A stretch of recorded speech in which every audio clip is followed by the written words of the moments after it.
afternoon is our panel discussion.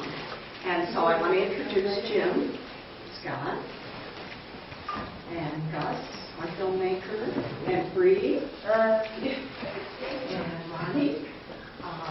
It's interesting to me that these people are in front of us, just because I had to pick people with the best sense of humor here. Probably would be the people sitting in front of us, so I find it interesting. It's kind of like a coping mechanism sometimes with depression and stuff, to put it aside and be the opposite. Because if I can make other people laugh or smile, then it makes me feel better inside. So it helps me to make fun of you. Okay, I gotta read it. I forgot my role in Bree's life. For me, even when I was at the hospital, I was like a cheerleader.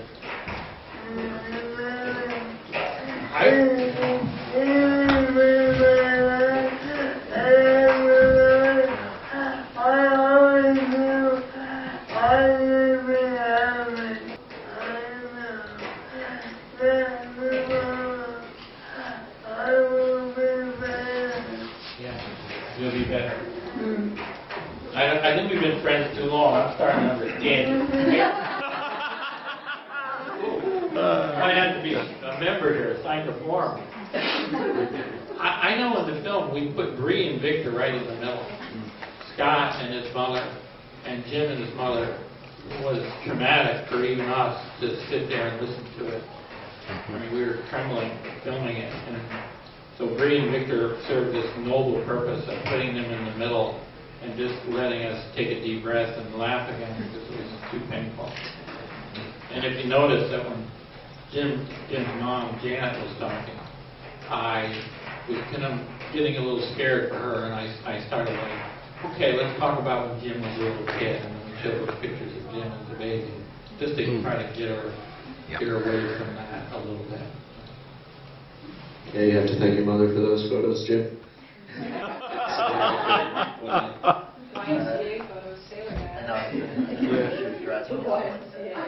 It's awful. Yes, Hollywood. One of the things that you said in the video is people look at you and say, "Oh, you're doing great. You look so much better and everything," but they don't really know what's inside your head. And so what you look like? It's how you feel, and you can disguise yourself as anything, and just being a happy person is the easiest disguise because no one's going to bother you. They just think you're doing fine, and oh, you look good. You're having a good. Thank you. That's it. It's a facade. It's self-protected. Nobody can see how much you're hurting if you're standing there smiling. Well, in the end, you just don't want to explain it all the time. Yeah. Right. Yeah, It shuts everybody up, doesn't it? Yeah. Thank you. So I heard you loud and clear saying, you don't want to explain. And this is, I guess, a question for everybody. What is it that you want from Kremple Center on those days when you just can't see any reason? It's just one of those dark places, as Michael called it. What is it that you want from people here?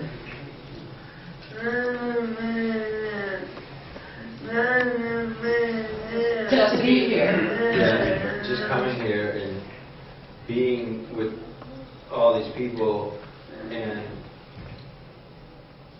it's here it's not just a friendship. People know, like, your insides out in here, you know what I mean? It's not just a friend or someone you know. You actually know the people that are here and what they go through and what they do and stuff. So it makes it easier to come in and just be able to talk to people around here.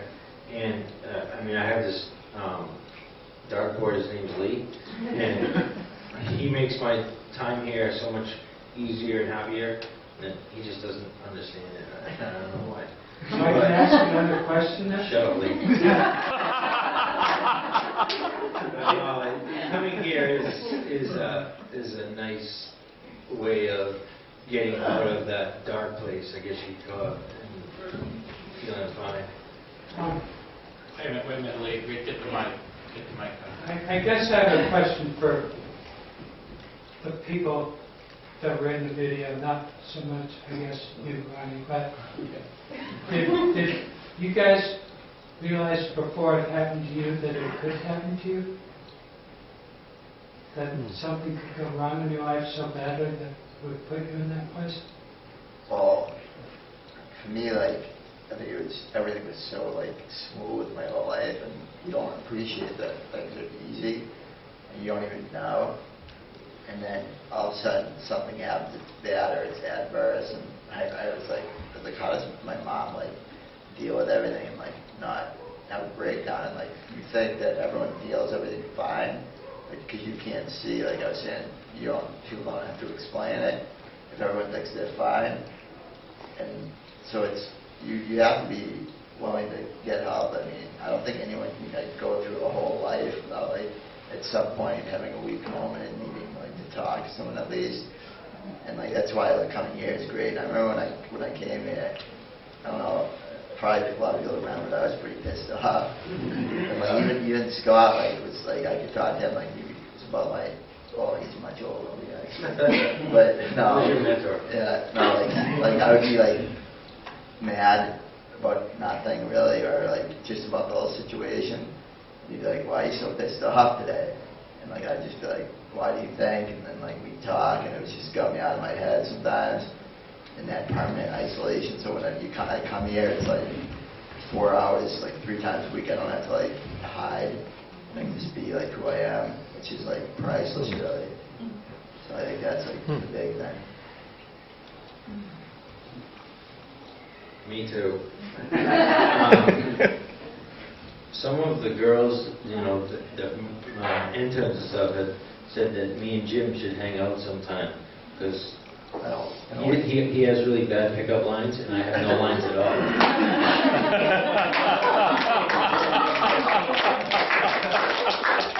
I don't want him to steal all my girls.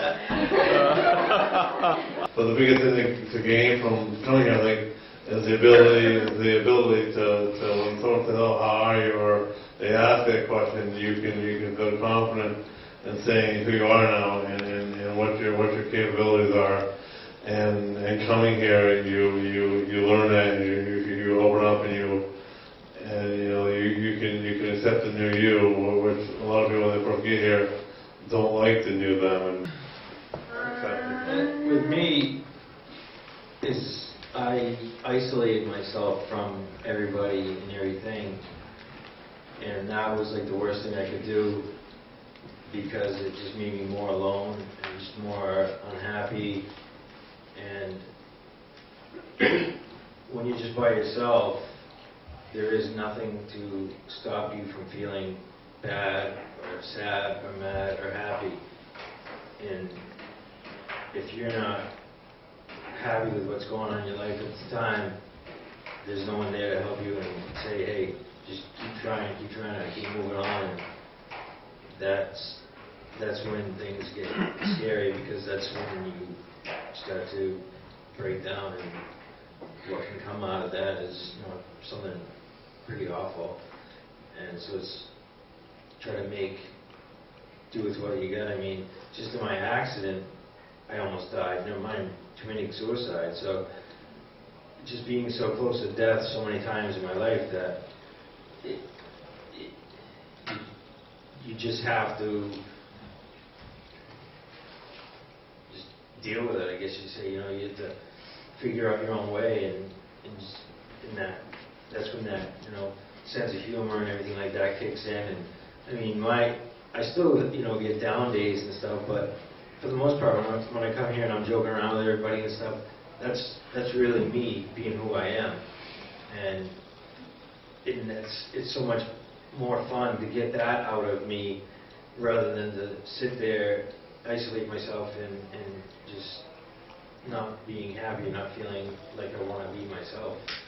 And so to me, that's what coming here helps me get to. It's just that step away out of life for a minute, and just come here and hang out and do whatever. And you know, I usually make people laugh, and I like picking on Lee. But coming here is just, it's made a huge impact in my life. I can honestly say that if I had not found Kremple Center when I did, I might not be here at all. Because when I finally came here, I was going through a really, really tough point, and this place helped me step back up. And I appreciate every single person that came here, comes here, whatever. All of you, in terms of everybody, you make this place what it is, and it is so much to the people that come here. You don't even understand how that makes all of us feel. Just knowing you're here and just, you know, we're all together, and we all have our down days and we all have our good days, and that's kind of how it goes, I guess, you know. Hold on.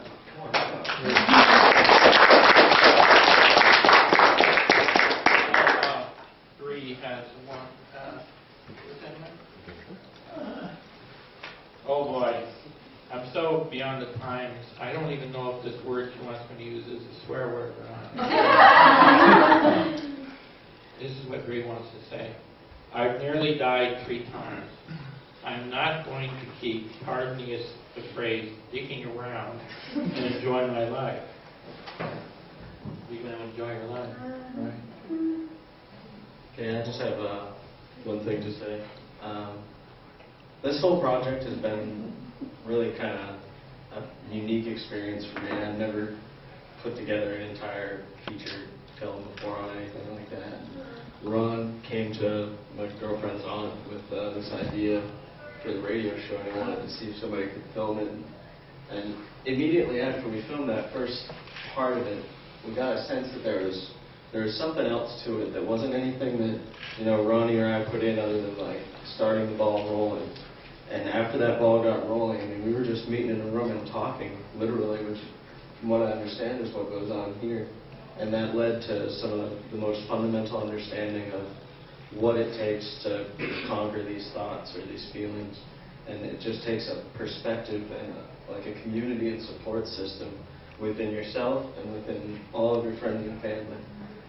And that's what keeps people moving on. And it's amazing that it's even come this far. I can't believe I'm sitting here in front of all these people and explaining how I feel about it right now. This is just amazing. I just want to thank them for everything that they've done. It takes so much more to get up and be really, truly honest for all the world to see about things that most people can't even talk about at all.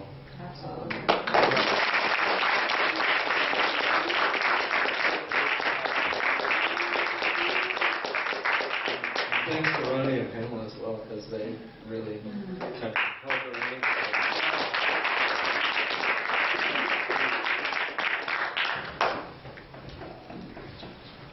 Mark had a great illustration this morning about a speech therapist at a hospital, a friend of hers, a guy came in for speech therapy, and the first thing she did is, "How are you doing? How are things at home?" And he burst into tears, and it was the first time after, I believe, 2 months of therapy that anyone even asked him that question. And I think for what I would like to get across to our interns is, and everyone in the room, to ask people how they're doing, and really if someone, you know, they look happy, they look sad, whatever, take that time to really find out what's going on with them, because you could be a lifeline to them that you didn't even know it at the time.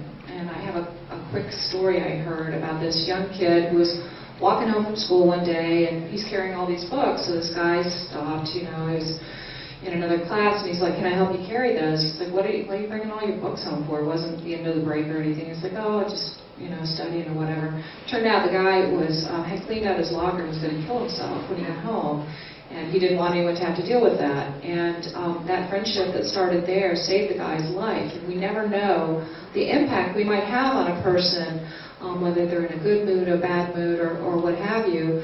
And I think that being here, people being very real, people understanding, and we get a lot of body language of what might be, you know, someone's having a tough time, or someone's not here, so we'll call out to them. Those little things make such a difference in people's lives, so take that risk, ask someone how they're doing. they'll tell you if they don't want to talk about it, but you made that nice effort, and it could be an opportunity for people to really be able to reveal things that are very difficult, but very important to talk about. Yeah, that's valuable. Microphone down, but I'll just say quickly, that was valuable, Carol. I know this one has changed me. When I wake up in the morning, when it's still quiet, I ask myself, who needs me today? Not who I can have fun with or whatever else. My first question is, who needs me today? There's somebody out there in my circle of friends or acquaintances who could really need me today to do something for them. Hi, I'm Jill. I'm an intern here, and I just wanted to say thank you to the members for just being so open and honest, because stuff that I learn here I can never learn in a classroom, and it's something I'll take with me forever. So you say we I help you guys get through everything. You give us the strength too, and I just wanted to say that. You're a Boston girl. She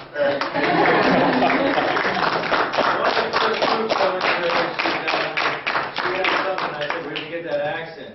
Boston. Well, a UNH student committed suicide last week, and I'm sure it's been devastating for people, our interns who are a very similar age. He was only 20 years old, and it just makes you. It just makes you think, who was there for him, and there were probably a lot of people there for him, and somehow he couldn't access it, and it's so sad. And in my career, I've spent working in locked psychiatric units where the only way you get in the hospital is if you're a danger to self, you want to kill yourself or you want to kill someone else. And so I've known people that were patients that successfully committed suicide. I've known friends' children that did that. It's horrible. It's just a hard thing.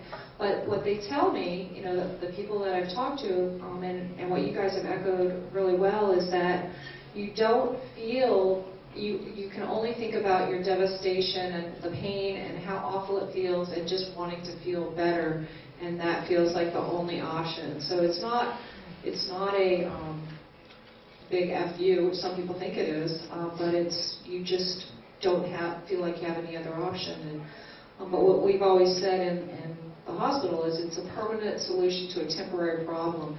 And you guys echoed that throughout the video. It's like one more day, one more hour, things might be better tomorrow. Holding on to that hope is so important, and giving that hope to other people as well.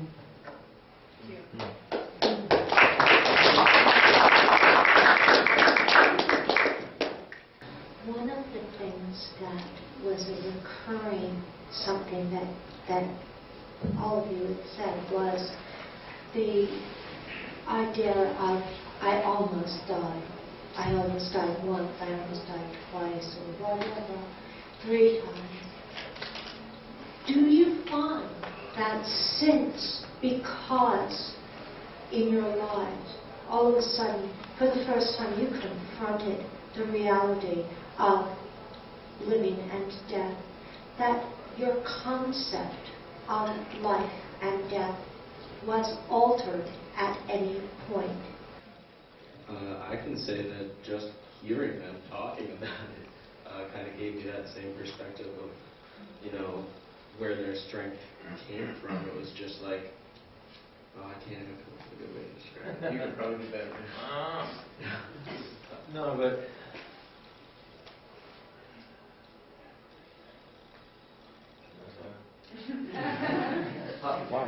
Well, the thing about that is I don't know, now I kind of think every single person comes close to death, because it's this freakish things are gonna happen, and so you can't really be afraid to die when you're in a little bit of bubble. I don't know, my mom even says my sister's in India at a wedding right now. Middle East is not the most stable place, but she's not gonna say she can't go. It's A, she's gonna pay and just go herself, but B, you can live so safe, you're not gonna even live. And I figure I came here and I drive now, which is great, but you could die at any time. Someone could just hit me driving or whatever. It's all right, I want to try to do what I can while I'm alive, not to be reckless and spend all my money today, but just to feel like I made a good impact. I don't know, like every single person you meet, you affect them in some way, like, and so I try to walk by everyone and say, hi, how you doing? And it is kind of funny because it's annoying when people are in a hurry. And I think some people look at me like, hi, hey, how you doing? And like, they're like, get this off me. At least like at the end of the day, they'll have seen one person that smiled at them and said, how you doing? I don't know, like, I guess, yeah, it's, and then, Develop the taste for life then. well, I know, like, it's not hard, it's like passing, and like, take absolutely no effort, but at least, like, I mean, I don't want to think like doom and gloom, but like, any second, like, the sky could fall, I don't know, and like, might as well live, like, and just try to do something good, make someone's day. Like, I remember I used to walk, well, it sucks, I know my dog died using the video, but like, and he was awesome with people, whatever reason, but like, and I would always, if someone wanted to like pet him, they're like, oh, can I pet your dog? And like, sometimes it's like, well, it's kind of cold, and like, I don't want to stop, and I'd think about it, and be like, all right, I'd stop and let him like play with the dog, because I mean, it's a big deal, I have a dog, and I'm walking him, who cares? And like, even if like, it might not make their day, but for that like, 5 seconds, they're like having a good time. So I kind of think like, it's not a fear of death, it's like, if anything, it's like, and like a fear of not making the most out of each moment, which is kind of, yeah, it's just kind of, it's a fear of not living and dying. You're right, it's a good way to play it. Glad you passed the mic down. You guys. Yeah, that is, it can be so easy just to do it and get it over with, be done with, and then you just become a memory to some people. And to be able to come as close as I did to death and get to the point now where I can honestly be happy and be the person that I always was inside my head, but I was too shy that I was very shy. I couldn't talk to people, but it was all inside me, you know. And with my certain few friends, I was very open and, you know, joking around all the time. And but wanting just to die made me think of like how much time I had wasted by not being myself. And being able to be yourself and be able to help somebody or make somebody else smile, like you said, you know, whether it's for 5 seconds or it's 5 hours or 5 days or whatever, when you make an impact on someone's life in a good way, that makes you really, really feel how good it is to be alive, because you know what it's like to be in that person's seat not wanting to be alive. And if you can just help that one person and just go on with things and, you know, have fun and try to just, you know, act silly all the time and whatever, just... So it seems like you're less afraid to be yourself, is that what you're talking about? Basically, yeah. I totally just, it's so easy just to be myself now, because I put myself to a point where I was in the bottom of the hole and I was ready just to be flushed out. And to come back from that and to be where I am today, it's taken me a lot of courage and strength through myself, my friends, my family, and whatnot, that just resonates through me all the time now, because I don't want anybody else to have that feeling of that sadness or that sorrow or that depression. So it's like I try to just, if I can make people laugh, you know, to me that makes me feel good, because I know what it's like to not feel good. And if I can help someone feel good that isn't feeling good, then that helps me. So that's why I like to be, you know, sarcastic and whatnot and joking around all the time. But, you know, but it's, Also sounds like both Jim and Scott, you're talking about appreciating each moment. You know? You want to go back and talk to that? You know, I just want to say that Kelly Stewart, I would say that, and it's given me an appreciation of life, you know, and you know, I feel like people out there, if I'm having a great day, I always have a great day. I mean, because, Make you know, a choice. yeah, and you know, I'm not dead, so how can it be bad, you know? No one decimal. Yeah, it totally changes your perspective on life, and you appreciate every moment you have, and then this makes life a lot grander, I guess. Yeah. But I think when Jim was saying the thing about retiring, that Elias had happened, his idea of having that carrot that was dangled always ahead.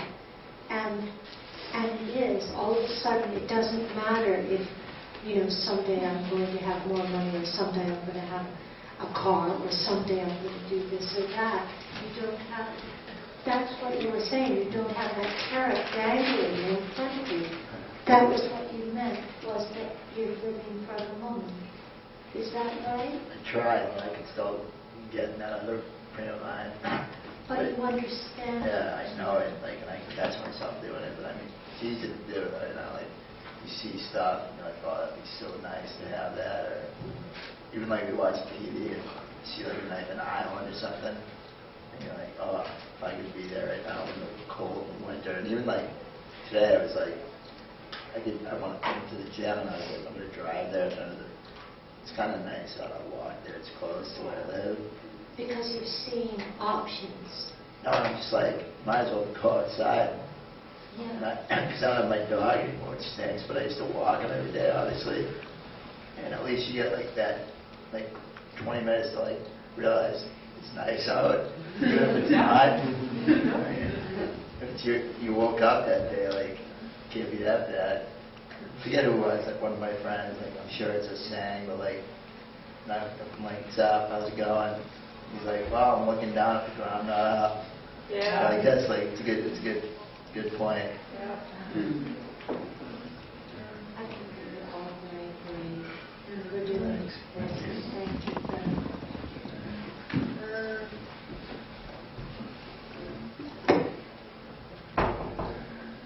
Back to my official duties here. Bree wanted to add, and I'm always groovy. Very groovy girl.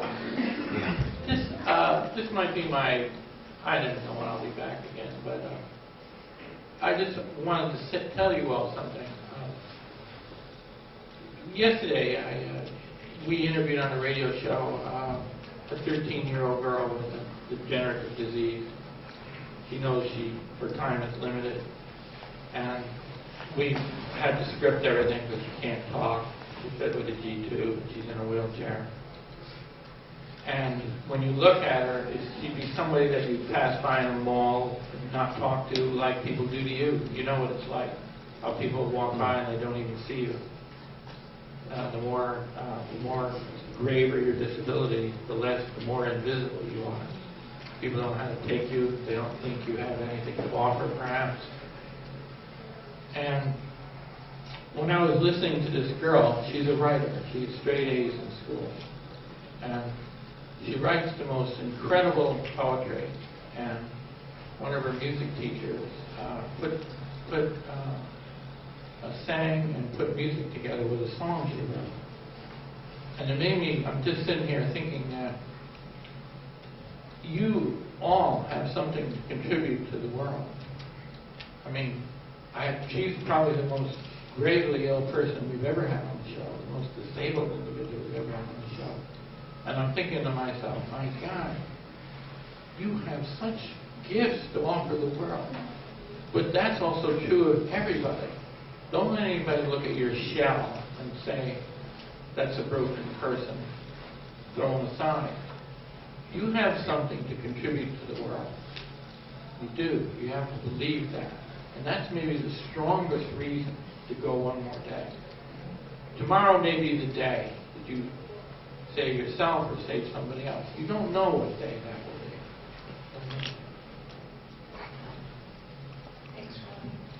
I told her at the end, I said, I want you to come back in 6 months. I don't know if that's feasible or doable. And I said, I want you are such a great writer, I want you to write in your diary every day. And I want you to come back and we'll see what you have to say to the world. And she said, she just spoke her machine like Bree does. And she said, yes. Okay, at this point, I just want to encourage everybody, because the strength and perseverance and the courage that I see in this room at the Kremple Center for so many years is so phenomenal to me that oftentimes you don't see it in the outside world. And you don't see it in people who are going to gravitate towards you with the strengths and gifts and everything that has been given to you. And all of us, as Ryan was saying, it is such an important part of who we are, and in everybody. And now looking at that perspective, how the courage in the folks in this film, Scott and Jim and Bree and Victor and Scott's mom and Jim's mom, how the courage they had doing this is phenomenal. The tribute to them, my hat is off to them, my hat is off to everybody at the Kremples Center. It is a privilege and an honor to be here, and it always has been. And our singer and songwriter is going to close this with a beautiful song, "Under." And she will sing it first, and then we're all going to accompany